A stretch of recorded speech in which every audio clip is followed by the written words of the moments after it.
We've got a couple of antique store finds here.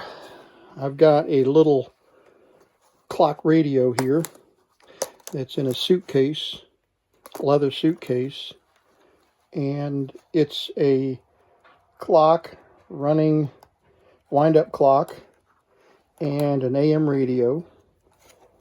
And I think this is supposed to stand up. I don't know how it works. A little storage compartment there for jewelry. I'm sorry if we get on the camera there. A little storage compartment for jewelry or whatever. And yeah, I guess there's really no... Let's see, is this supposed to pull up? No, I guess not. And that lays down.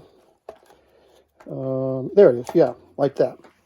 That's how it sets. There's a little indentation there in the case to allow you to stand it up on your dresser on your trip.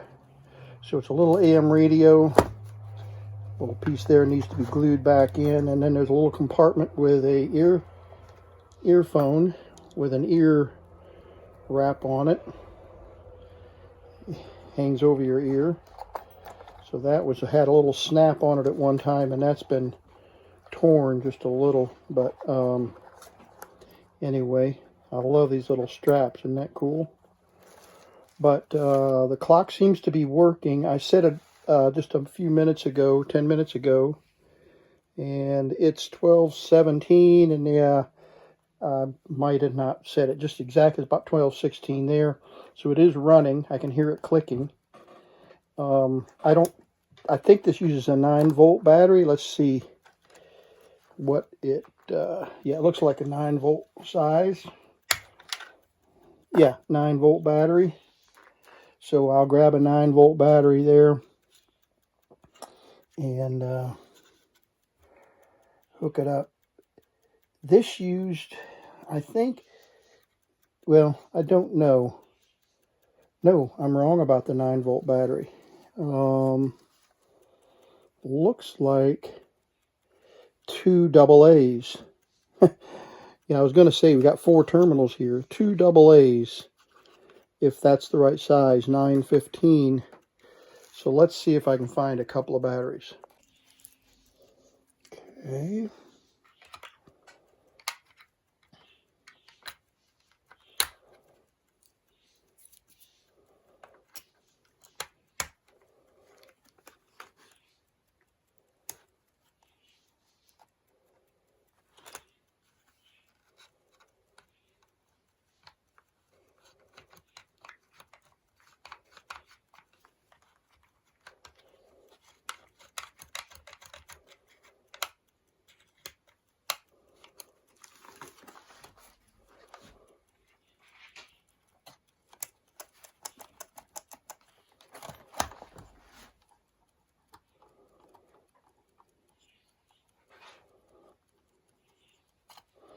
Okay, so it had an automatic setting, and for the clock radio, so let's switch it to automatic, see if that works. Okay, there's the buzzer, and that should have brought the radio on. Yeah, that's the alarm. And it should bring the radio on.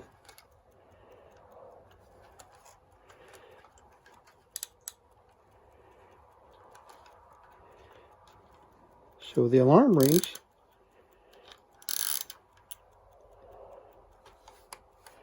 And let's set that clock to 21.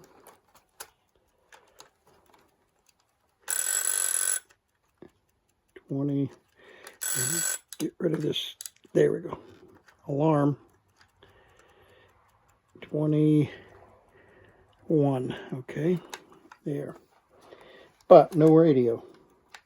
So do we have dirty connection here?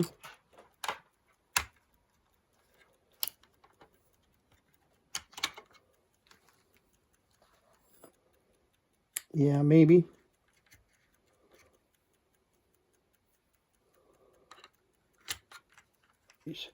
And we'll get to this little unit here in just a minute. Yeah, UM3A is a AA battery. So let's give it a slight spray and make sure I got rid of any corrosion.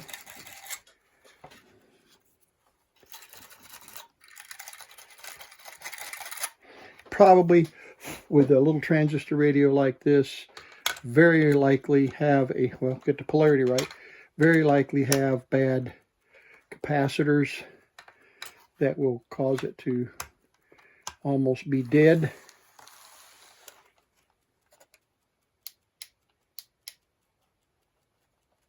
Yeah, it's completely dead.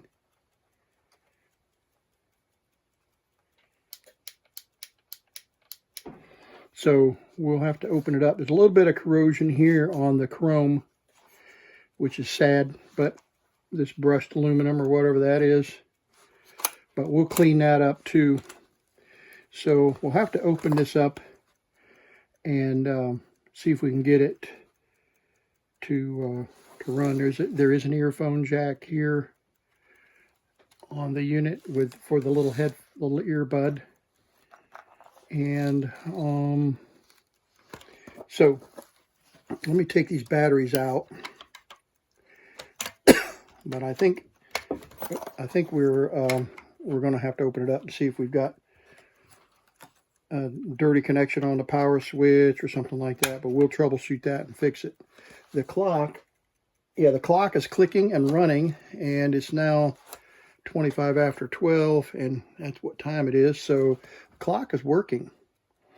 There's no second hand on that, and I don't see a second hand laying down in here anywhere.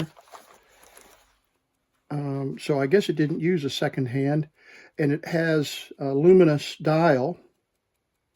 Clock is made in Japan.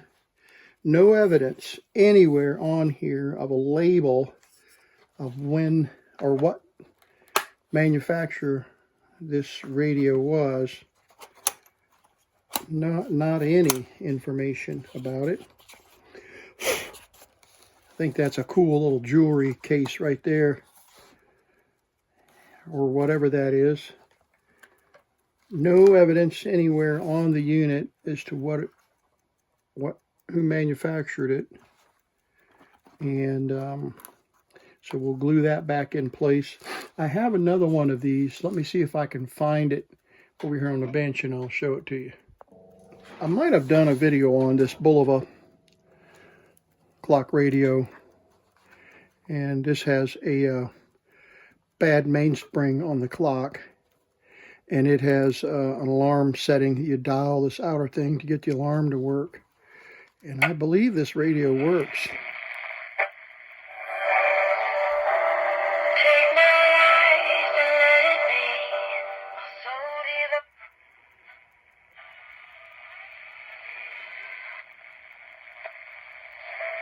Got a pretty sensitive radio.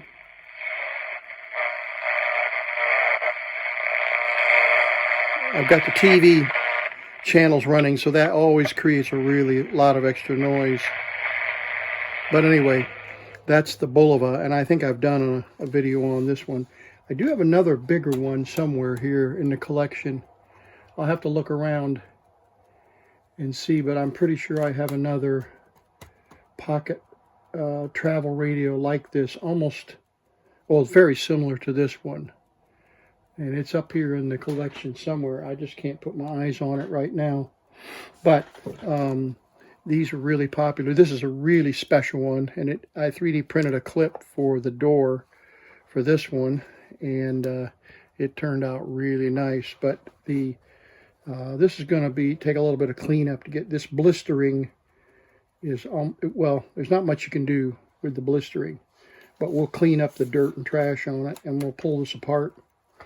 But before we do that, let's introduce the other radio here, and that's the fire truck, the 1869 Mississippi fire truck AM radio. This is complete with the exception of the fire hoses. There's a little fire hose that lays across here and one that lays across here. So I'm going to print a fire hose and then paint it and then add little ends to it to make it look original. But other than that, other than missing a little bitty rest here, which we can print or create out of metal, this is complete. These are available on YouTube for around $40, $50, incomplete. This one has the lights on either side. Everything else is complete. It has the hanging lanterns. It has all of the handles and knobs, the step, the brake pedal, I guess that's what that is, and the horse-drawn handle is complete, and it is all here. The battery, there was a battery in it, a 9-volt battery underneath the stack here, and so I don't know. Not turned this on. That battery might be bad, but everything's complete here. Let me flip it upside down. You can see the bottom. It's in remarkable condition. And I got this for a really good price at a flea market, or at an antique store. So let's see if it turns on. Well, there you go. It's a little dirty.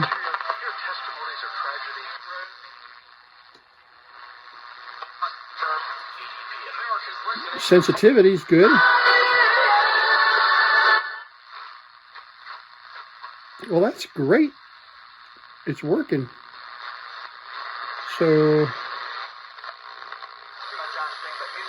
and that's very sensitive. I'm really encouraged by the gain. It's picking up several AM stations, as you know, in the Faraday cage. That is the TV channel running over there, and it just blows away this bottom end of the AM radio band. So that's working. So all I need to do is print a little, and I may not even need to do that. I can probably print a piece of hose and then paint it off-white to make it look like a canvas. And I'll print one for this side and just set it down on that. And that will be complete.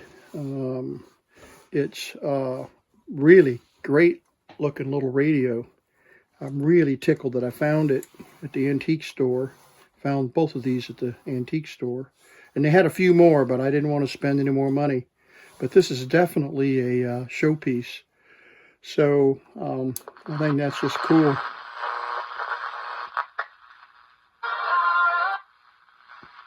Get a station here that's not going to be flagged.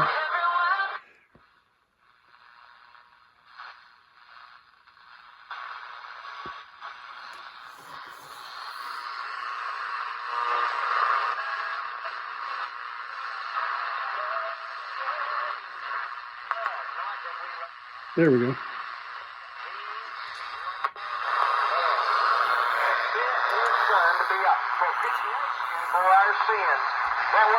Religious radio. So I can spray that power switch. It's a little bit loose, a little bit dirty. So we'll pull the base off. Oops, pull the base off. And we'll spray the contacts with the deoxit. And that'll hold it up nicely. I don't know what these are. I guess that's part of the accoutrements of the unit. Probably supposed to look like a water hose or smoke, or I don't know. And those were just brass accoutrements for, how do you like that word, for the unit, to kind of show off the underneath just a little bit. But yeah, there's the nozzles for the fire hoses. So it was like a I guess this would create pressure. And I don't know where the hose is hooked up. Maybe they hooked up down here. I don't know anything about this unit, but they were. I'm assuming that the boiler was made to create pressure, so you could squirt water, or maybe it held water, and I don't know. I'm guessing now, so I don't know. But there it is, the Mississippi 1869 fire engine, AM radio. All right, so I'll spray the contacts on the volume control later. We won't bother tearing that apart, and I will show you a picture of the water hoses that I printed, and that shouldn't be too difficult. And then, so let's tear into this one and see if we can get that radio to work. I don't know, how does that pull out?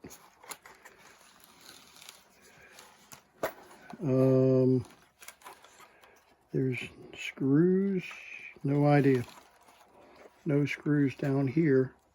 So we'll take these 3 screws out and pull the cover off and take a look and see if we can find why the thing is dead. Okay, there's the earphone.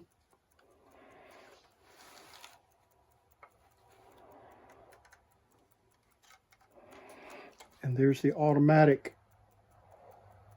alarm setting. Sometime internally it turns the radio on, and that could be something here where this switch could be bad. There could be a lot of things going on. So what we'll do is this ear jack could be making a bad contact, so we don't have any audio, and it may be working and just no audio. So let's give the the volume control switch just a tiny squirt, and we'll give this switch a little squirt.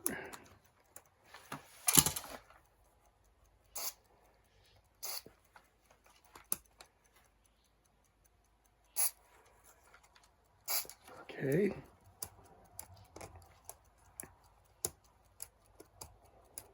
And we'll give the headphone jack a little squirt.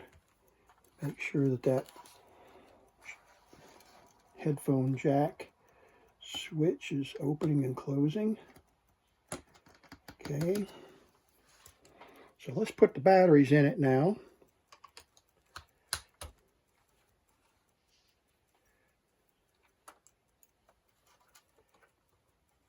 Okay. And let's check the headphone switch. Okay, no crackle there. Is it on manual? Well, there we got volume. Okay, now we're getting volume.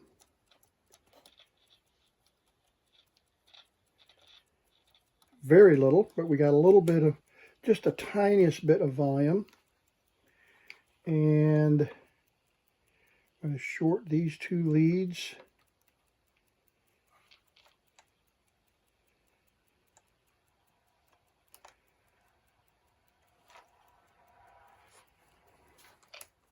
Yeah, so I'm getting a little bit of crackle.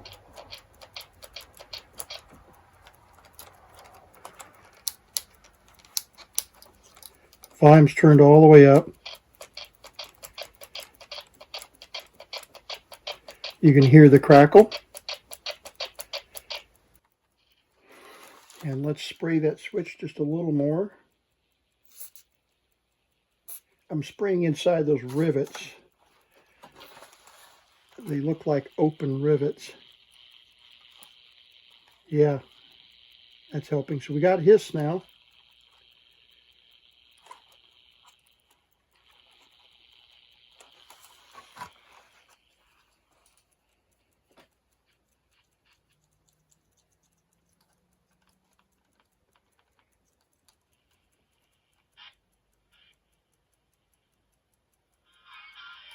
Okay, yeah.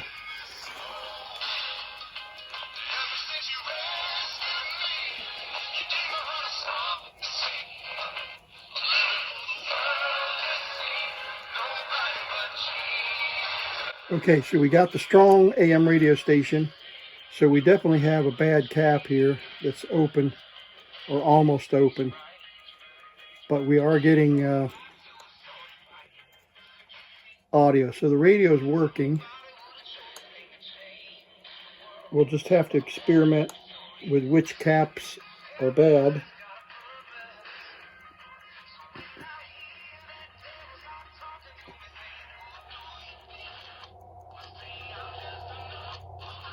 Okay.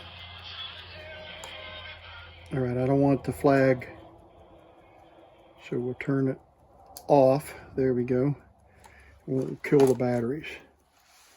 So you can see here, oops, you can see here, we've got, let me get on camera.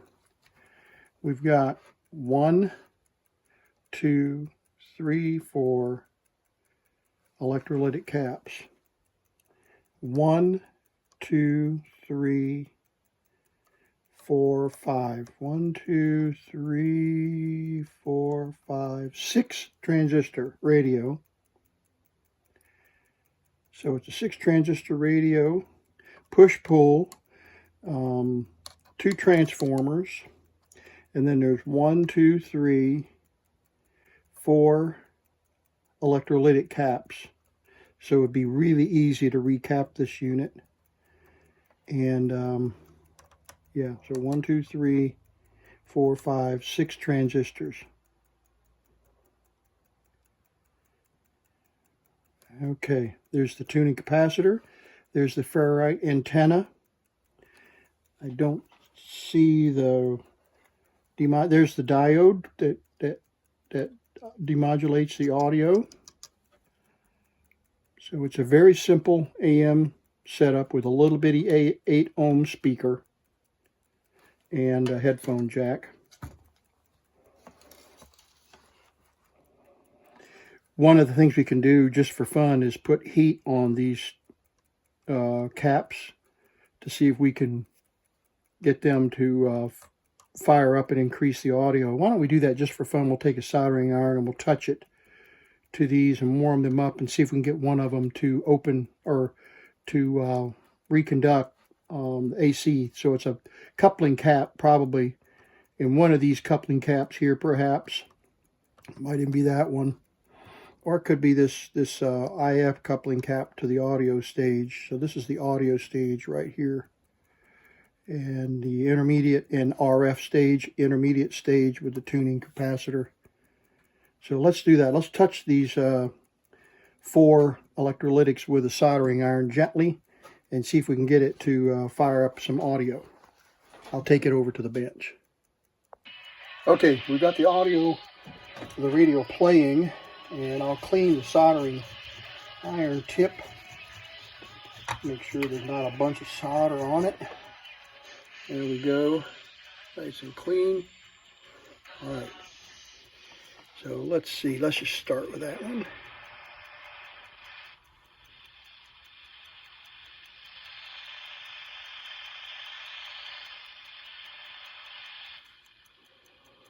Nothing there. Oh, there we go.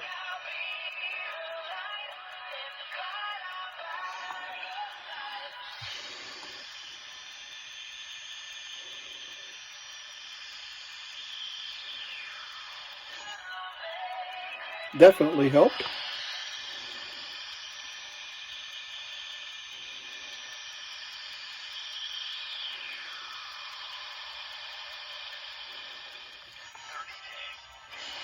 Well, not much there.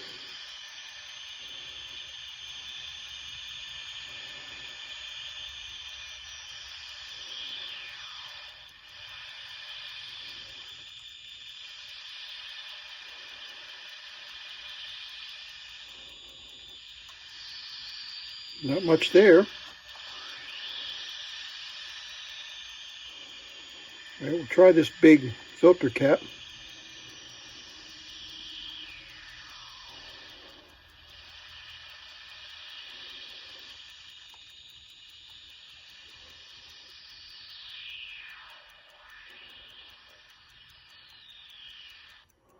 Nothing there. Let's go back to this one.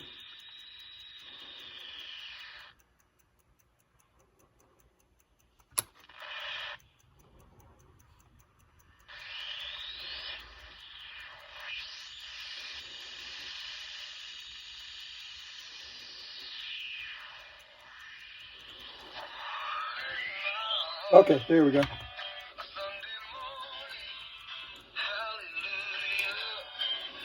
Yeah, so one of those caps is, I'll get off channel here. This is loose. This is going to have to be tightened. See that?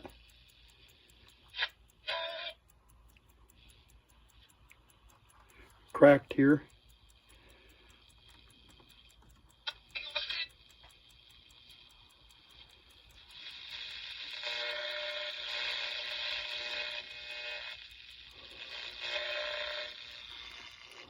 Okay, so that cap is definitely bad. So we'll replace that one and see if we get the audio back. So we'll have to pull. Okay, so we've got this screw and this screw that hold that in place. Let's take the batteries out, and let's see if we can get those two. Of course, we've got to get the knobs off. Oops, I'm sorry, I wasn't even on camera. Yeah, so that's the center pin of the thing, and it just pulls right off. And so I'm going to assume that this one is same. Yeah, it's coming off. There we go. There we go. Okay. So that's both of those knobs. And then these two retainers.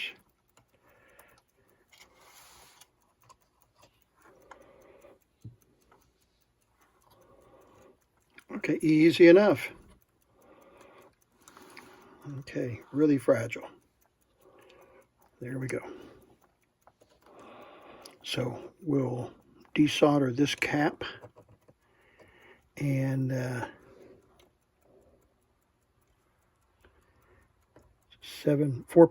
microfarad. So we'll replace this one first. Got to be careful of these wires.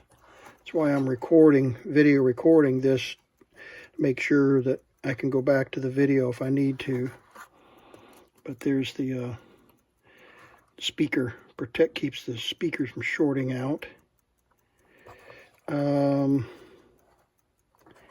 let's desolder that one.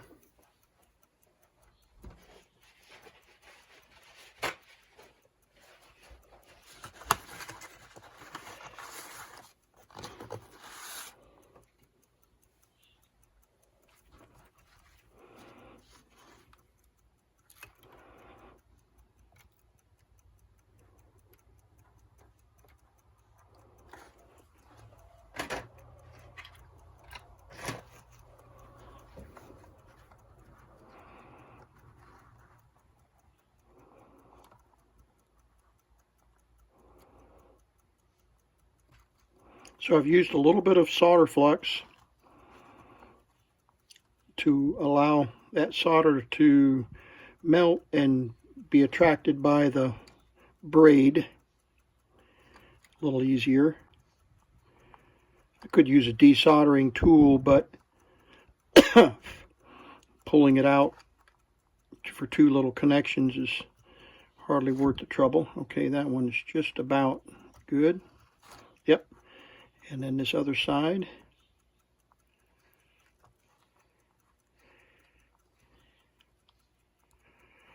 And putting flux on this braid really helps, or on the connection, really helps get the solder to conduct up into the wick. You can do it without the, Chemtronics makes a solder wick that has a little bit of flux in it. All right, and I see that wire right there. That wire right there connects to this. That wire goes to the speaker, I believe, so, or to the volume control, which would make sense why that one is impacting the gain, overall gain. All right, what am I missing here?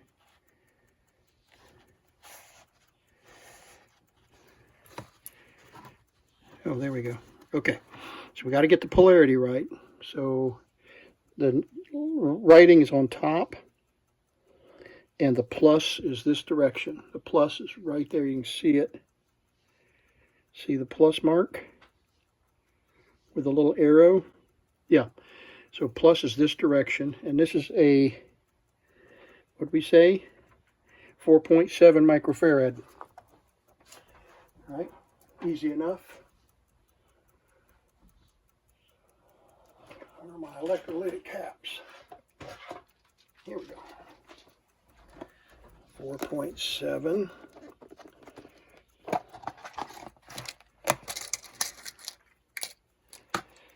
There we go.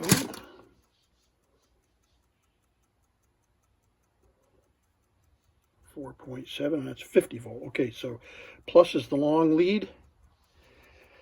And so reach up in here carefully.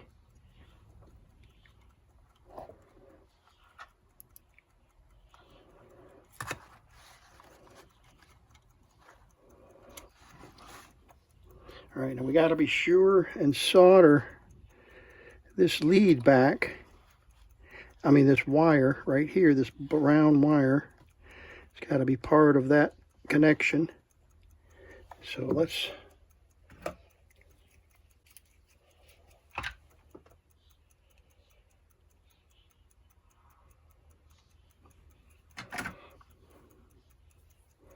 give it another shot of flux.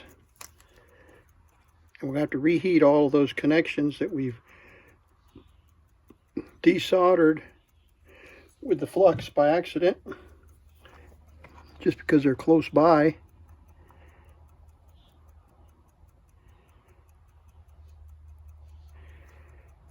Okay, and then we'll solder this one in, and then we'll put that lead back down.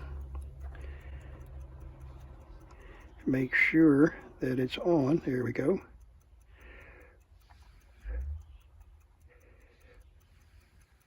Good.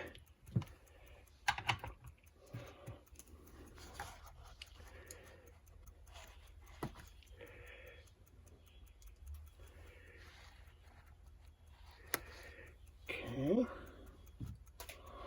right, we'll turn the volume all the way back up. And let's see if we can do this without putting it all back together and shorting everything out.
Okay, so the volume is better, obviously, but we've got to replace these other caps. I'm going to replace this one next, and so that helped a lot. That one is definitely bad.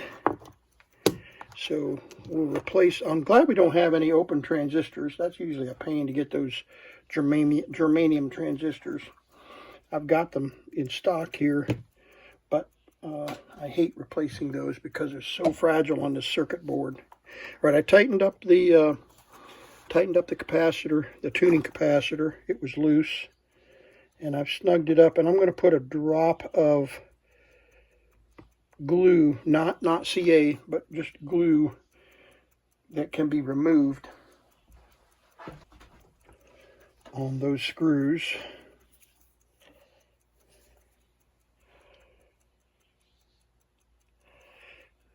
We can prevent that from happening again. Just a dab and just a dab there. That'll prevent that from loosening up again in my lifetime anyway. All right, so we need to replace that other cap, which is in here, right here.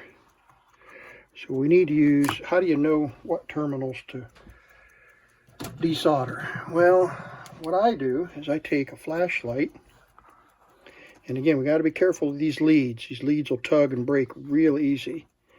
So we got a couple of things we can do. We can shine it one side or the other and see if we can find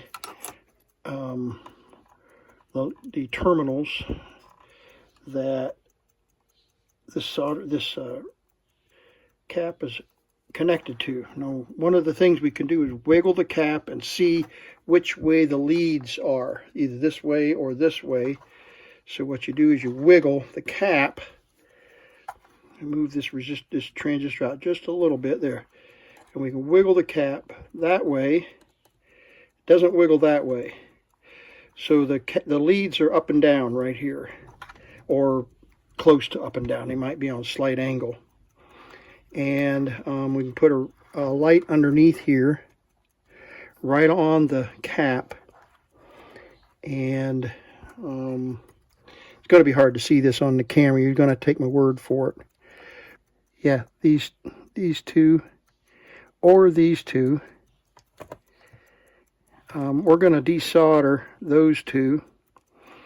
And by the way, I've got it all over my hands, so we need to use a, I'm going over some of the basics here for you, but we need to use flux remover, and I have some in a little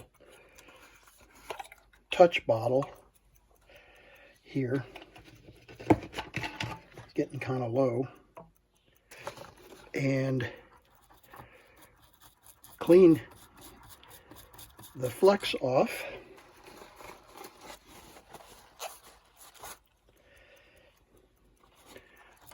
That we had on there. Okay. Now get it off my fingers. Okay, now we'll do the same. Move that out of the way. Do the same with these two. We'll put some flux on those two cap connections. I don't know which ones they are. Probably that one. Might be that one there, but we'll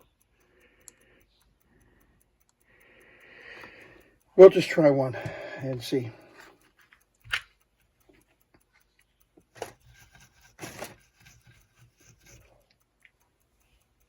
Oh, solder flux. Okay, that's what I'm using. A little, you can get these on the Amazon. Using that solder flux, and I'm using this solder wick. And this is a good wick. It's been working great. I have some other wick over here, but it doesn't have near the absorbency as these off-brand Chinese ones do, so that's what I'm using. I don't even know which lead is it that one?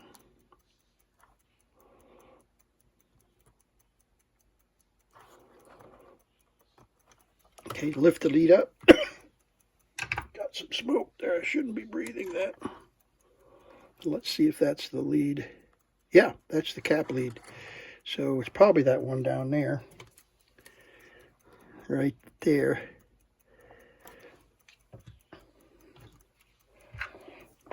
And then when you're done you get a little bit of solder on this wick, just cut the end off, throw it away, and start with a fresh end and wick that off. All right, the only thing I haven't done, so I can't let this cap fall out without looking, because I need to get the polarity.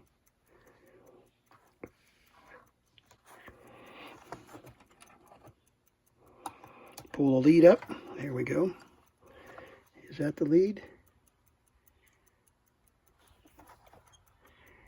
No, that's transistor. That's a transistor lead there, I think. Yeah, so that other lead, that is a transistor lead right there. And I am supposed to be next to it. Let's take a look at that cap before I pull that solder off. Okay, so the words are this direction, and that means that the top end probably. So we just remember that the words are that direction when we pull it out. We'll be able to figure out the polarity once we do that. So let's pull.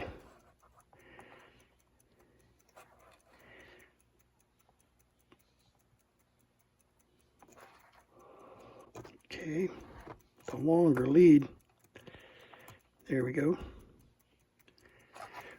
Come on. Get under it. There we go. So that's what I do. I just pull the lead up with the soldering iron so it's loose. And then carefully pull it back. And should just lift out. There it goes. There we go. Okay. The positive, see the positive lead is down. So the leads are up and down. And that's how we pull it out, because the words are on this side. And this is the positive lead right here, and it was down. So the positive go down. And this is a 30 microfarad. So we'll put a 33 in, if we've got one. Or a 22. I'm going to put a 22 in it because I don't have a 30 right handy. Okay, and that was 6 volt. Yeah, so we need to be at least 6 volt. And this is 25 volt. Okay, so the positive down.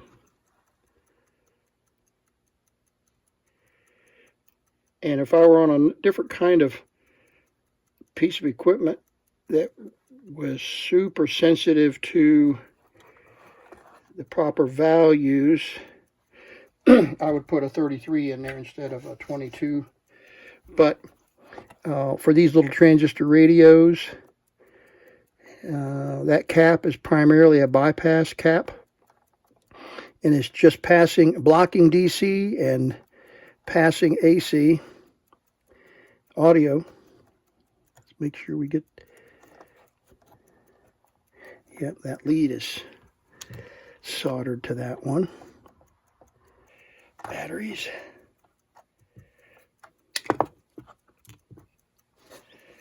Okay, no shorts.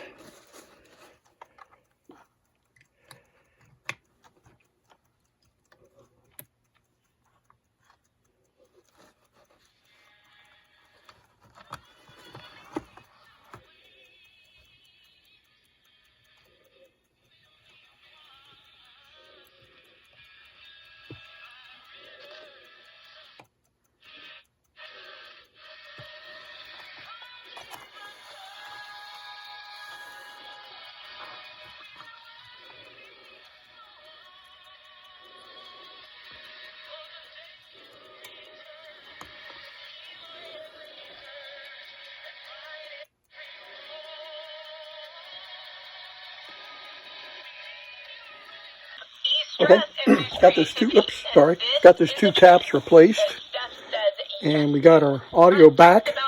Still not as loud as it should be. Got the volume all the way up, and so I'm going to replace those other two caps, and we'll see if we can get the full audio. This other cap here in the audio circuit could be bad as well. So those two are definitely bad. And this one should be an easy repair, easy removable, easy remove. Plus is this direction. Notice the little plus mark. Got to get the polarity correct. So it's those two, these two leads right here. So we'll desolder those. I need to clean up my mess here with some flux solvent. And it's not good to leave flux on a circuit board. It will dissolve or erode the circuit. So you need to get that flux off of there. I used to leave it, but I talked to a couple of technicians that have been doing this for longer than I have, and they claim that long-term negative impact of leaving solvent on the board. So we'll remove it with the flux dissolve. And I know you have seen it, some of you have seen a million of these recaps. You're thinking, why are you bothering? The main reason is because not everybody is like you, perhaps. And some of the techs that are watching these videos, not just mine, but Shango and many others, they are full of questions. They've never had the experience working on vintage electronics. And so, wow, where is the end of that cap? It's not there. Let's see, it's here and here. Okay. Anyway, the techs, young techs that never have done a lot of this kind of close work could use a little bit of encouragement. Oh, that's not the one. This is the one. And a little bit of demonstration of how to use some of these tools that we just assume everybody knows how to use. Nobody ever taught me. I had to learn the hard way. Well, maybe not the hard way, but on my own. Okay, there's one. And the other one is down here somewhere. Okay.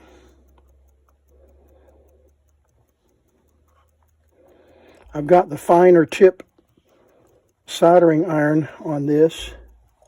There we go. So it's less heat on the board. So you got to also keep that in mind. You need a multi-tip soldering iron when you're doing this work. All right, that's one lead, but that's not it there. That's not it there. So where is that other lead? I didn't finish my sentence, I'm sorry. But yeah. Okay, there we go. So pull it out, keep your hand on it so you know which direction it goes. And minus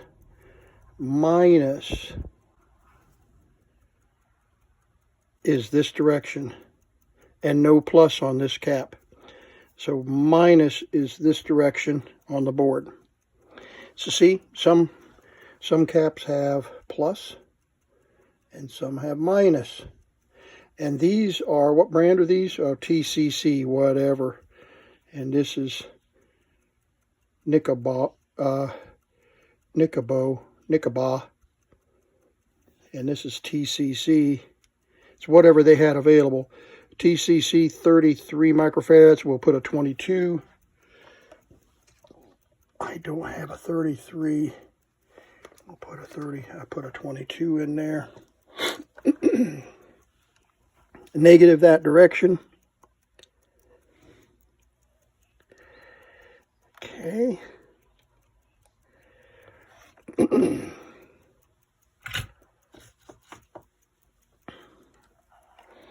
Okay, we're going to resolder all of these places that we desoldered.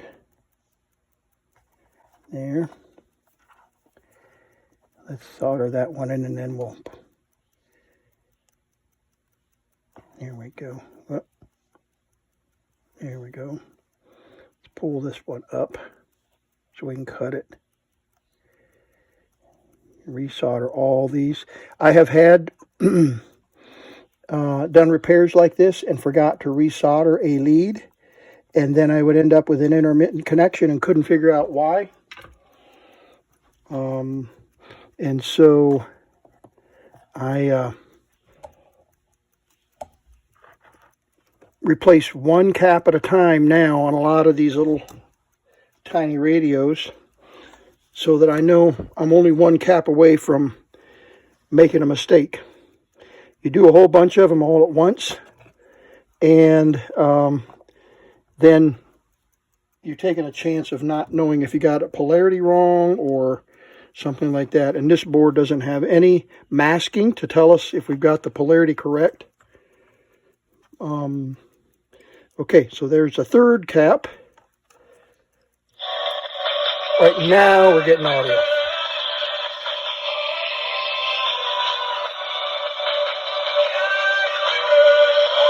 Yeah, there we go. Okay, so all three of those were bad. All right. Let's turn the audio off. Okay, so those three caps were bad. And we could replace this great big one, but I'm not gonna bother with it. It is a voltage filter cap. I don't believe it's going to make any difference in the audio gain or even the tuning. We're all the way over in the shop.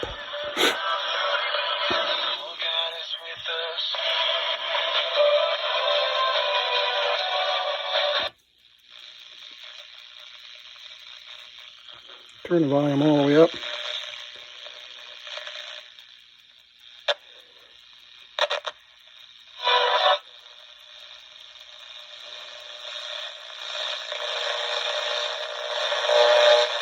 Yeah, we're too far into the shop. So let's turn this off, and let's put it all back together. There we go. And let's put it back together. And get these batteries off here so we don't short something. Let's set that over the speaker lead, the speaker terminals, just like that. I don't know if you can see the clock running or not. Let's see if I can let you look in here. You can see the spring moving. See it? So the clock is running. Well, let's see, what time is it? 1:25. 1:25. 1:25. Okay, good. All right, oops. Let's put this back on here. Like that. Like that.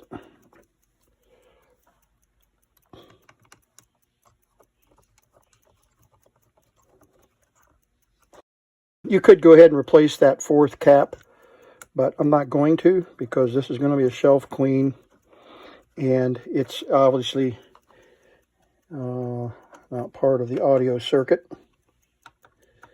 So we're going to put these caps on a tester just for fun. Got another HF radio on the bench here. I'm going to move this off to the side. And I said I wanted to check these little caps. This is just a little component tester, and it I'll bring it up closer to the camera, but we'll hook it up to the two leads here and then push the start button. This is one of the ones that we had in the radio, and it's supposed to be a 30 microfarad cap, and you can see that it's reading a 35 picofarad, so it's not even absolutely even close. Basically, it's open, and that was the one that actually made the biggest difference in the gain of the radio. All right, now here's one. This is a 33 microfarad.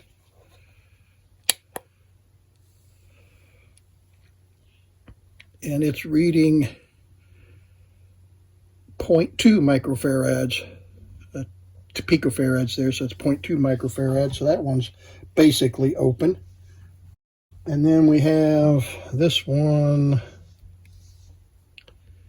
which is a 4.7, I think 4.7 microfarad.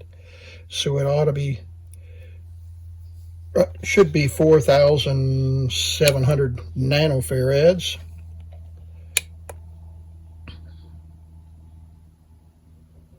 And it's reading 0.5 microfarad or 500 nanofarads. So yeah, so that's bad. So all three of those were bad. Now I have a little 10 microfarad cap, brand new one here. We'll hook it up. This is just one to test the meter. We'll see if it's even close. Should be 9,000 nanofarads or something like that. And it is 9,700 nanofarads, which is 9.7 microfarads, which is close. That's good. This is 10 microfarads. So this should be 10,000 nanofarads, or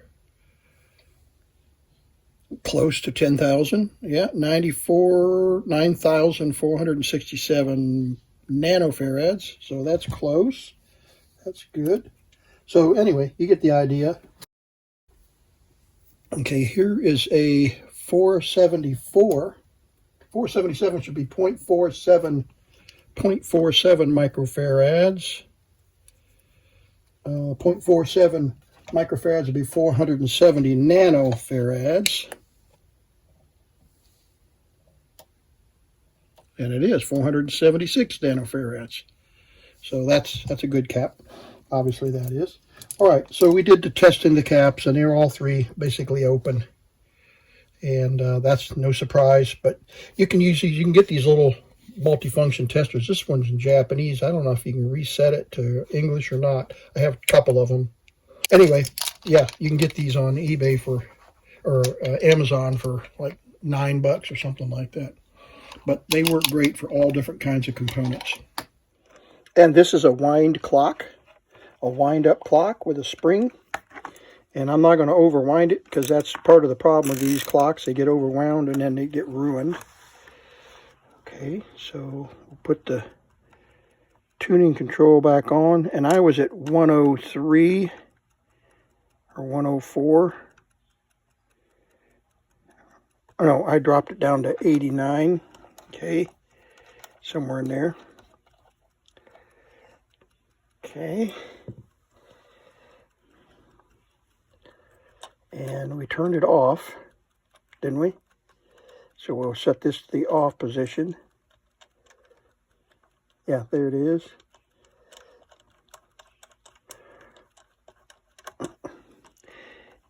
Pulling these knobs off of these radios are all different. Some have these little screws in them like this. Some have little caps you have to pop off to get to a screw. And some are just lift off like that. So they're all different. Oh, no batteries. Okay. Could help if we had some batteries.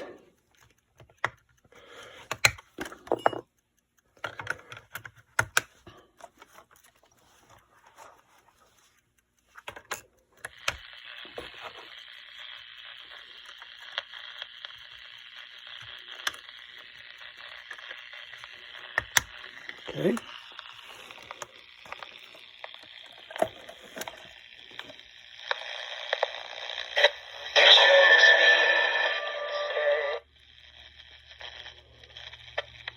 All right, let's go over to the other side of the room. Okay, on the other side of the room, maybe we can get a little bit of signal in here. Well, good grief. There we go.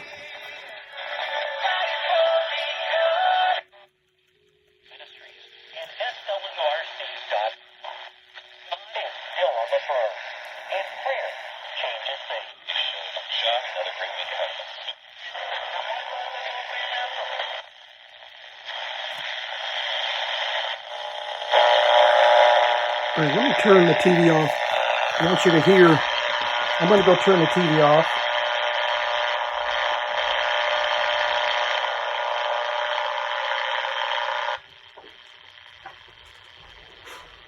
Those are the TV transmitters, and they just go insane.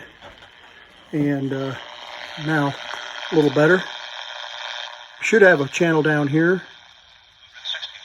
Yeah, there we are.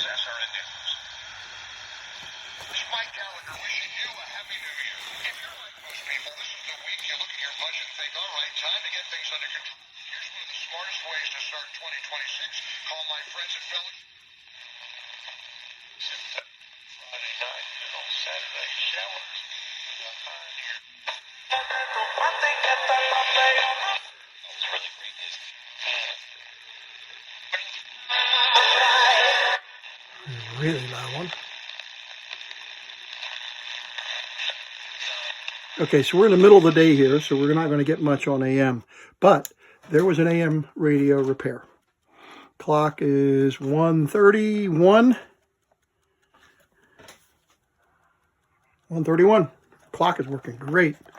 All right, now let's clean it up. And I don't know what I'm going to do with this. I need to sew in a new, I guess I could take the snap off. There we go. And glue these back on here like that.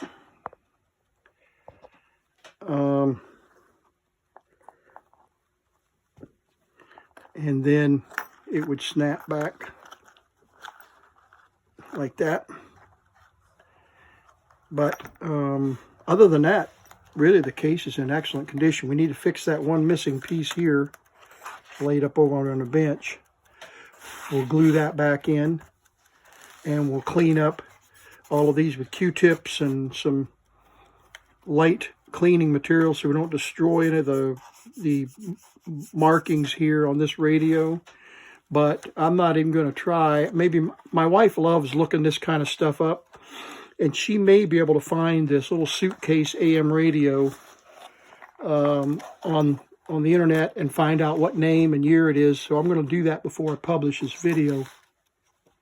But I thought you'd get a kick out of a little repair and the fact that it's working. And we can do one more little test, which is always kind of fun. Let's set the alarm. So I'm going to check this, set the little red alarm around here for 1:45 right there. And we'll turn the volume all the way up. There's no audio, see? We could check it manually, get on a radio station. Okay, so now we're on the alarm. So we'll just let it sit here. Oh, we'll let it sit here. We can. It's not going to cooperate. Yeah, it's not going to cooperate. So we'll just lay it down. And we're going to wait here for a minute. And I'll speed the tape up, and we'll wait and see if the alarm comes on at around 1:55 or something like that. Okay, I got it cleaned up best I could. Turned out pretty good. Cleaned up pretty nicely.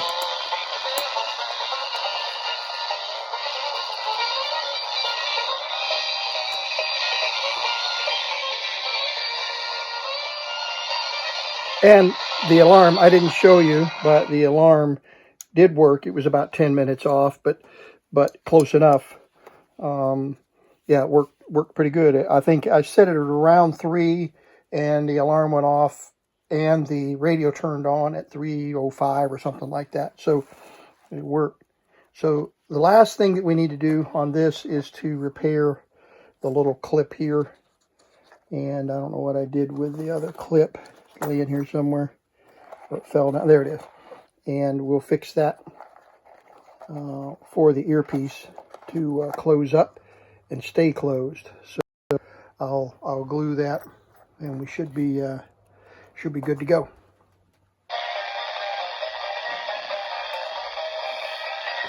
Okay, we got that repaired, and the case glued, edges